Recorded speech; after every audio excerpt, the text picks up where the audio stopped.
ملک میں کورونا متاثرین کی مجموعی تعداد 55 لاکھ سے تجاوز کر گئی ہے۔ وزارت صحت و خاندانی بہبود کے ذریعے جاری کیے گئے تازہ اعداد و شمار کے مطابق پچھلے 24 گھنٹوں میں 75,083 نئے معاملوں کی تصدیق ہوئی ہے، جبکہ اسی عرصے میں 1,053 مریضوں کی کورونا سے موت ہوئی۔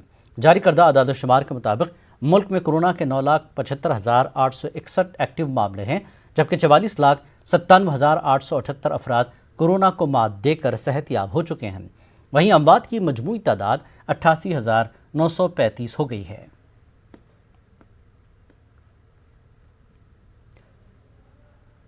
تلنگانہ میں کورونا متاثرین کی تعداد 1,74,744 ہو گئی ہے۔ گزشتہ 24 گھنٹوں کے دوران 2,166 تازہ معاملے سامنے آئے اور 10 اموات درج کی گئی ہیں۔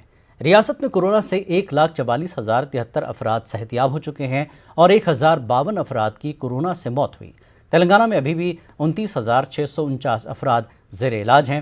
میڈیا بلیٹن کے مطابق جی ایچ ایم سی میں 309 اور رنگا ریڈی میں 166، میرچل ملکاجگری 147، کریم نگر 127، نلگنڈا میں 113 تازہ معاملے سامنے آئے۔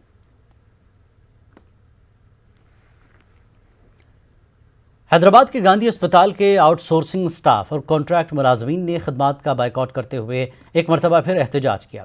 ان احتجاجیوں نے الزام لگایا کہ تنخواہوں میں اضافے کی حکومت نے یقین دہانی کروائی تھی، تاہم 3 ماہ گزر جانے کے باوجود تنخواہوں میں اضافہ نہیں کیا گیا۔